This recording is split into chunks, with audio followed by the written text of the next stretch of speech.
Et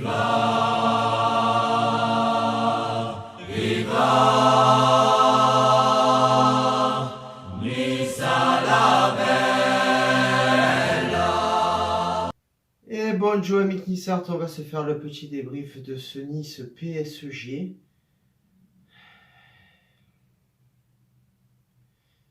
J'ai déjà préparé un petit verre d'eau avec de la Morora, de l'Exomil, de l'Imovan. J'ai mis un peu de Doliprane pour que ça passe mieux, tu as vu, avec de l'huile d'olive. Ouais, parce que tout ça, je vais me le mettre dans le cul. Je t'explique. Parce que voilà. On va parler de beaucoup de choses dans ce match. Pas trop du match, mais on va parler de beaucoup de choses dans ce putain de match. Donc les pronos gagnants, déjà, c'est fini ces campagnes. Voilà, merci. La composition, elle est là. Benitez dans les cages. À droite, Burner. Au centre, Erel qui fait son retour. Dante. Et à gauche, Sarr. Milieu de terrain, Danilo, Cyprien. Placé plutôt bas. Et Lesmelou. Et en attaque, Ganago, Dolberg, Alexis, Claude Maurice sur le côté gauche. Et c'est parti. Et déjà, dès la 3e minute, c'est le feu avec un coup franc tiré par Paris et triple parade de Walter Benitez. Et déjà, c'est le feu dans le camp niçois, mais c'est le feu dans les gants de Walter Benitez. Et ensuite, à 3 frappes parisiennes consécutives, Walter Benitez sort 3 parades qui font plaisir. Et tu te dis, ouais, là, il y a la place. Là, il y a la place. Il y a la place. Les 3 premières minutes. Parce qu'après, on ne touche pas vraiment le ballon. La possession, on subit la possession parisienne. On essaie de ne pas reculer trop en pressant, en essayant de presser un peu haut. Mais le jeu parisien, il est fluide. Le jeu parisien, il est rapide. Et du coup, on n'arrive pas à... On n'y arrive pas. On n'y arrive pas. Nice essaye d'être rapide à la récupération du ballon, mais c'est très vite abrogé. On essaie d'être rapide pour obliger la défense parisienne à sortir, mais c'est très vite abrogé par la réactivité de la défense parisienne. Paris alterne, je cours, je long, ceci, cela, et à la 15e minute, Icardi qui délivre une passe, qui libère Angel Di Maria dans la profondeur. Il se retrouve seul, il n'est pas hors jeu. Il a juste à ajuster Walter Benitez qui peut rien faire, sans pression, sans rien. Angel Di Maria, il met le but, c'est Angel Di Maria. Voilà. Et après ce but, tu le sens, putain, ça se voit. Paris, il a la place de mettre le 2e but, mais largement à la 21e. Di Maria qui lobe Walter Benitez. Alors déjà, sur l'action, Sarr, qu'est-ce que tu bras... Ouais, j'ai mis le t-shirt Fuck Isis, mais contre Paris, c'est Fuck Isis. Parce que c'est normal. C'est normal. Alors, j'en ai rien à foutre. Alors, je vais entendre aussi les sabris, machin ou rien, je sais pas quoi aussi. Et ouais, la famille, ouais, match machin, débrief à ma sauce, machin, bidule, ouais. Non mais le mec, il va pas dire qu'ils ont gagné le match parce que c'était grâce à l'arbitrage. Son cousin consanguin aussi, AZ Story, c'est pareil, c'est la même chose. Le seul débriefeur parisien, ça y est, il est là, il est revenu. Le seul débriefeur parisien qui vaut quelque chose sur YouTube, c'est le seul pour moi, c'est les débriefs d'Abou. Les débriefs d'Abou, je les regarde souvent parce que c'est le seul supporter parisien que je connais, du moins, et le seul débriefeur parisien sur YouTube qui est objectif sur son équipe. Voilà.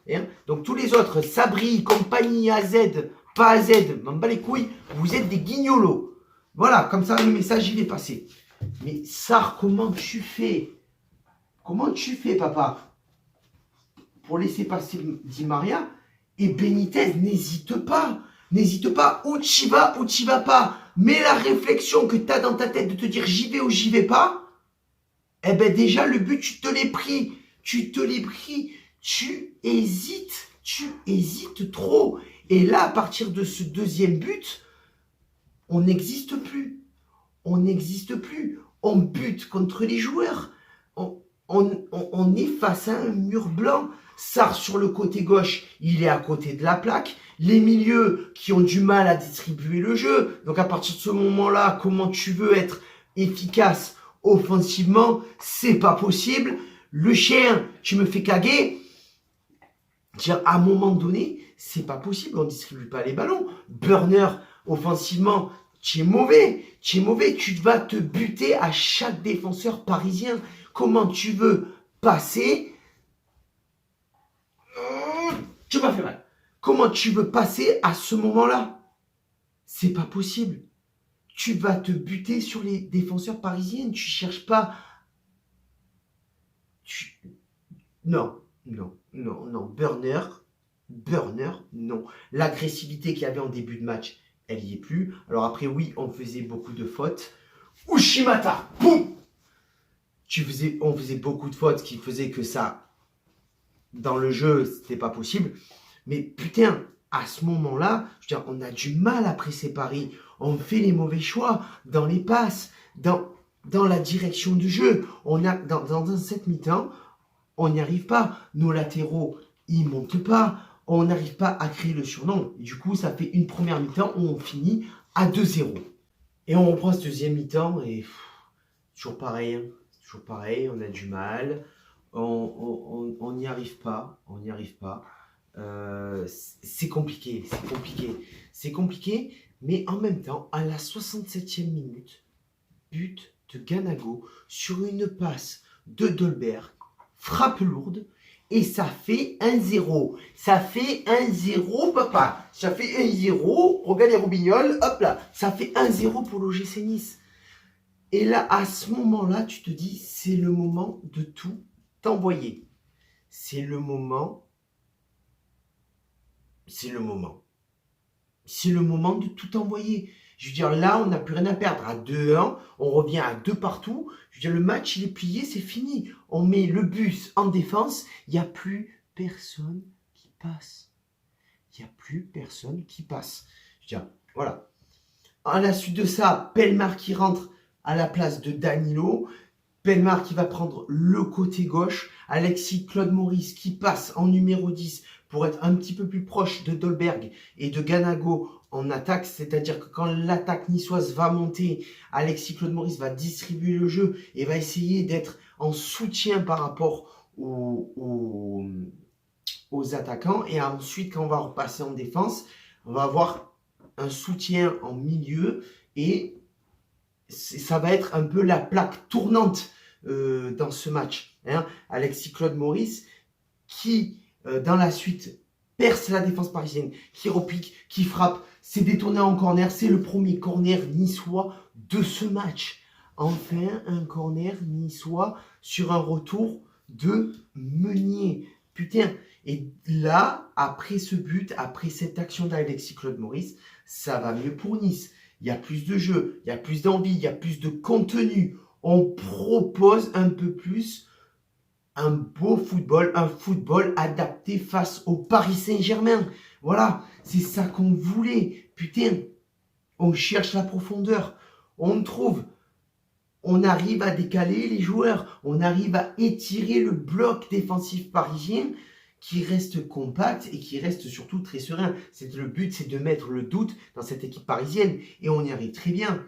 Mais à ce moment-là, un moment où tout va bien pour Nice, où on commence un peu à inquiéter le PSG, à les mettre en danger, à les faire douter, un peu comme en huitième de finale, retour d'une Ligue des Champions, parce que les Sabri compagnie là et les AZ Story qui font les malins, on verra au match retour de la Ligue des Champions, huitième de finale, parce que contre qui que ce soit que vous tombez, en match retour huitième finale, il y a plus des gains que vous pouvez jouer. Les Red Stars en Ligue des Champions, retour final, de huitième de finale, vous perdez. Vous perdez, clairement vous perdez.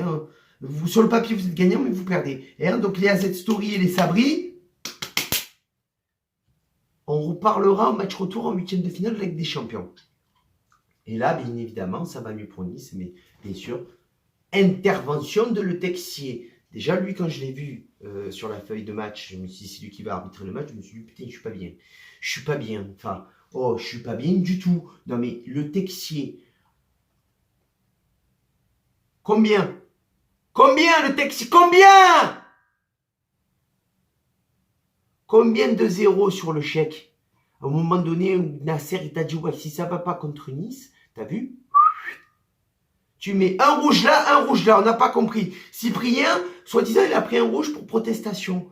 Protestation de quoi? Il a fait ça. Mais dans ce cas-là, Marco Verratti, il en prend combien de rouges par match? Le mec, sur 90 minutes de match, il conteste pendant 110 minutes. Mais lui, il n'en prend pas de rouge. Et après, tu vas mettre un rouge à RL parce qu'il a mis une petite clacounette sans faire exprès à Paredes. Et en plus, tu demandes de la VAR pour ça. Parce que moi, au début, je me suis dit, il demande de la VAR pour le rouge de Cyprien. Mais il n'a pas demandé la VAR pour le rouge de Cyprien. Il a demandé la VAR pour pour l'action de RL. La clacounette, hein, parce que c'est une clacounette. Hein. Et Paredes, on dirait qu'on lui a tapé les couilles.